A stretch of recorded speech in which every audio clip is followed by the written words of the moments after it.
Seorang pasien diduga positif COVID-19 di Tasikmalaya, Jawa Barat mengamuk saat dievakuasi paksa petugas.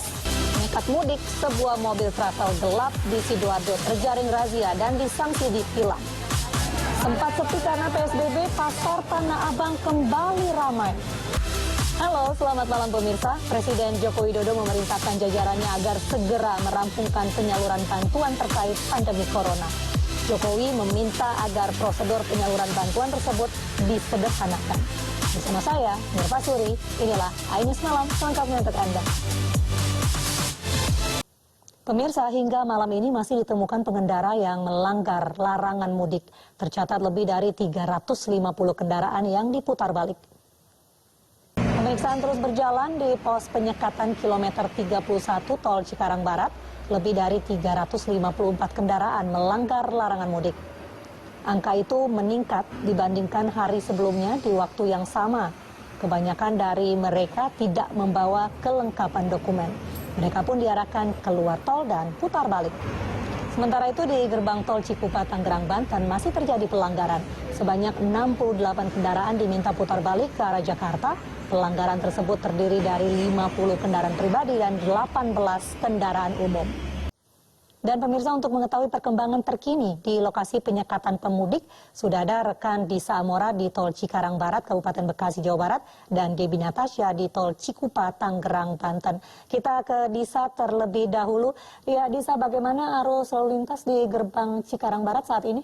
Ya, baik pemirsa, tampaknya sudah ada gangguan dari Cikarang Barat. Di Samora kita menuju ke Debbie Natasha di Tol Cikupa. Ya, Debbie, bagaimana keadaan arus lalu lintas saat ini di sana? Ya, baik, terima kasih Debbie Natasha atas laporan langsung Anda dari gerbang tol Cikupa, Tangerang, Banten, dan sebelumnya sudah ada di Samora di gerbang tol Cikarang Barat, Bekasi, Jawa Barat.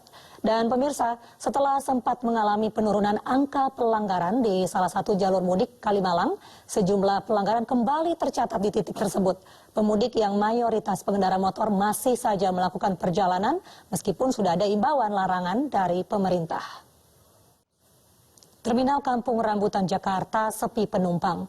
Bus antar kota dan provinsi juga tidak beroperasi karena aturan pengendalian transportasi di tengah pandemi COVID-19. Sepekan jelang Lebaran, Terminal Kampung Rambutan sepi aktivitas di terminal terbatas hanya dari pukul 6 pagi hingga 6 sore. Operasi pelayanan angkutan darat hanya kebutuhan khusus saja sesuai ketentuan dari pemerintah. Meski sepi, petugas tetap berjaga di terminal. Nekat mudik, sebuah travel gelap terjaring razia di pos pantau Desa Medaeng, Sidoarjo, Jawa Timur. Mobil plat hitam itu dipaksa putar balik dan dikenakan sanksi ditilang. Petugas Satpol PP terus menerapkan sanksi sosial untuk menciptakan efek jera bagi masyarakat yang tidak mengenakan masker selama masa PSBB. Beragam sanksi diberikan kepada para pelanggar, mulai dari menghafal Pancasila, menyanyikan lagu kebangsaan, push-up, hingga menyapu jalan. Pemirsa, ratusan calon penumpang di Pelabuhan Bakauheni, Lampung harus mengikuti rapid test sebelum naik kapal menuju Pelabuhan Merak. Selain menunggu, calon penumpang harus membayar Rp250.000 untuk rapid test di Pelabuhan Bakauheni. Evakuasi seorang wanita positif corona di Simalungun, Sumatera Utara berlangsung dramatis. Kami hadirkan informasi selengkapnya usai jeda berikut. Pemirsa, evakuasi seorang wanita positif corona di Simalungun, Sumatera Utara berlangsung dramatis. Pasien menolak diisolasi karena sudah dikarantina selama 2 pekan. Sementara itu, seorang pasien yang diduga positif COVID-19 menolak dijemput petugas di Tasikmalaya, Jawa Barat. Pasien mengamuk saat dijemput paksa karena merasa dirinya sudah sembuh. Pemirsa, jumlah kasus positif corona di Indonesia meningkat hingga mencapai 17.000 lebih orang. Pasien sembuh 3.911, sedangkan yang meninggal sebanyak 1.089 orang.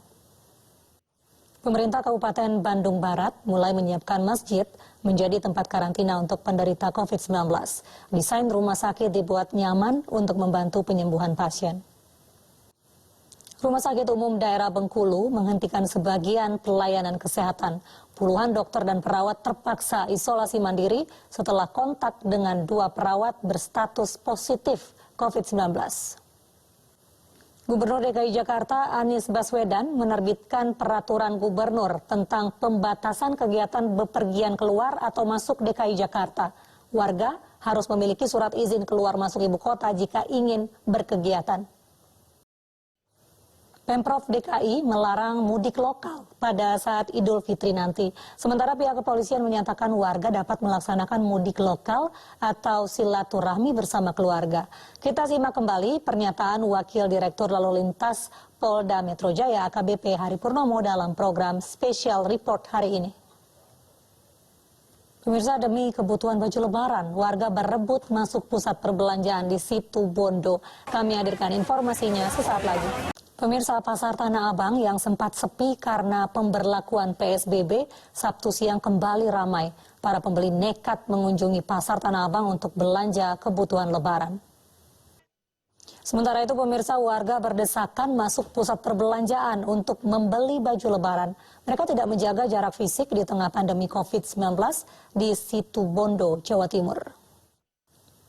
Pemirsa, untuk membantu masyarakat terdampak pandemi corona, Kabupaten Bandung Barat, Jawa Barat menggelar pembagian sembako. Namun dalam prosesnya warga mengabaikan aturan protokol kesehatan. Sejumlah pedagang sayur membuang dagangannya dan memberikan gratis ke warga karena merugi. Video aksi para pedagang sayur tersebut viral di media sosial.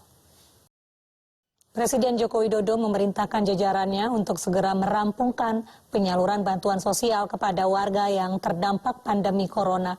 Jokowi meminta agar prosedur penyaluran bantuan tersebut disederhanakan. Pemirsa, MNC Peduli dan PT Produser Pangan Asia juga menyalurkan bantuan makanan siap saji kepada panti jompo. Makanan yang dibeli dari pelaku UMKM itu diharapkan bisa memberikan asupan gizi bagi para lansia penghuni panti yang kini tengah menjalani masa isolasi selama pandemi COVID-19. Pemirsa, mari kita dukung para pejuang kemanusiaan dengan peduli melawan penyebaran virus corona. Bantuan bisa disalurkan melalui rekening yang tertera di layar televisi Anda. Pemirsa, seorang wanita yang belum diketahui identitasnya di Sukabumi, Jawa Barat, pagi tadi meninggal setelah dirawat karena ditemukan dengan kondisi terbakar di Pasar Gudang Sukabumi. Polisi masih mendalami kasus ini karena diduga korban sengaja dibakar hidup-hidup. Bahar bin Smith, terpidana kasus penganiayaan dua muridnya, bebas dari Lapas Pondok Rajek, Depok, Jawa Barat. Bahar bebas setelah mendapatkan program asimilasi dari Kementerian Hukum dan HAM. Bahar bin Smith bebas Sabtu sore. Ia bebas setelah menjalani setengah masa hukumannya. Bahar mendapat program asimilasi dari Kementerian Hukum dan HAM.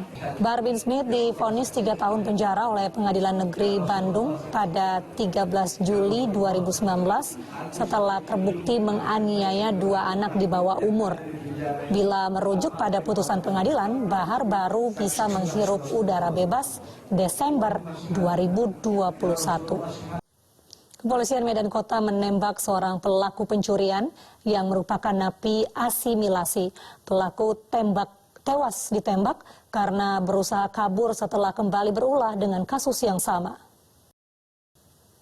Seorang istri yang ditembak suaminya setelah berselingkuh mulai membaik pasca operasi pengangkatan proyektil pada kaki di Makassar, Sulawesi Selatan. Sementara selingkuhan korban juga masih menjalani perawatan intensif di rumah sakit. Pemirsa, seorang ibu rumah tangga nekat memotong 4 jarinya demi mendapat asuransi karena himpitan ekonomi. Polisi menetapkan pelaku menjadi tersangka setelah membuat laporan palsu menjadi korban begal. Rindu menjalani Ramadan bersama ayah, seorang anak di Makassar, Sulawesi Selatan berjalan kaki belasan kilometer. Kami hadirkan informasinya di segmen Hikmah Ramadan sesaat lagi. Rindu menjalani Ramadan bersama ayah, seorang anak di Makassar, Sulawesi Selatan berjalan kaki belasan kilometer. Bocah 7 tahun itu tersesat dan tidak bisa pulang. Beruntung ada warga yang iba dan mengantarkannya ke kantor polisi. Sepekan jelang Lebaran, komunitas Keranjang Berbagi di Jember, Jawa Timur membagikan baju Lebaran dan sembako gratis bagi warga terdampak corona.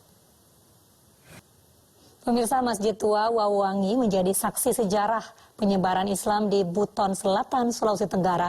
Berdinding bambu dan beratap kayu, Masjid Wawangi merupakan masjid tertua di Pulau Buton yang dibangun pada abad ke-15.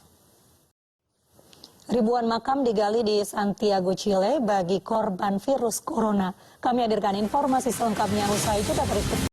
Pemirsa, ribuan makam digali di Santiago, Chile bagi korban virus corona. Makam digali di tengah melonjaknya kasus COVID-19. Pemirsa, menyusul dilonggarkannya pembatasan sosial, Liga Sepak Bola Jerman Bundesliga kembali digelar. Para klub peserta termasuk pemuncak klasemen Bayern Munchen bersiap untuk menghadapi laga yang tersisa. Pemirsa, di laga Bundesliga yang kembali digelar malam ini, Borussia Dortmund menang telak dengan skor 4-0 atas Schalke. 2 gol dicetak Rafael Guerreiro, sementara 2 gol lainnya masing-masing dicetak Erling Haaland dan Thorgan Hazard. Dan pemirsa, kami informasikan bahwa Anda juga bisa menyalurkan bantuan melalui kitabisa.com. Usai sudah kebersamaan kita dalam iNews malam hari ini. Terima kasih untuk tetap berada di rumah karena kami akan terus hadirkan informasi terbaru untuk Anda. Tetap sehat, tetap semangat. Saya Mirva Suri, selamat malam, sampai jumpa.